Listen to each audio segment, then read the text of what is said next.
பயிற்சி 3.1ல் question number 8 tan square theta equal to 1 minus k square எனில் secant theta plus tan cube theta cosecant theta equal to 2 minus k square into whole power 3/2 என நிரூபி. மேலும் இவற்றை நிறைவு செய்யும் k இன் மதிப்பை காண்க. இந்த இடத்துல நிறைவு செய்யக்கூடிய k யோட மதிப்பு என்னவா இருக்குன்னு சொல்லணும். இப்போ ஃபர்ஸ்ட் கொடுக்கப்பட்டது tan square theta equal to 1 minus k square. tan square எப்படி எழுதலாம்? 1 minus secant square னு எழுதலாம். இல்ல 1 plus tan square equal to secant square னு எழுதிக்கலாம். அப்போ tan square கொண்டு வந்து சப்ஸ்டிட் பண்ணினா 1 root of 1 plus tan square ஆயிரும். tan square value 1 minus k square substitute பண்ணினா 2 minus k square ஆயிரும். root of 2 minus k square ங்கரோட வேல்யூ secant square.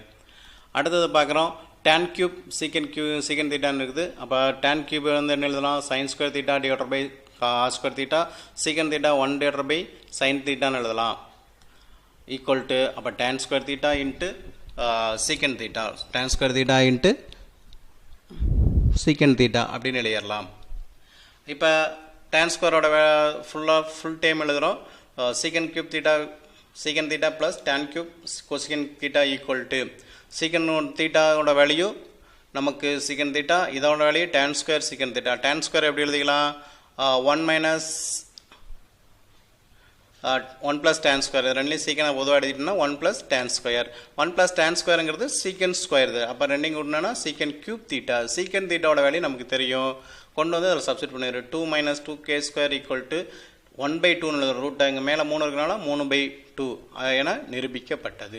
இப்போ இதை கேயோட நிறைவு செய்யோடைய வேல்யூ என்ன பண்ணணும்? கேக்கு +1 -1 தவிர வேறு எந்த வேலையும் கொடுக்க முடியாது.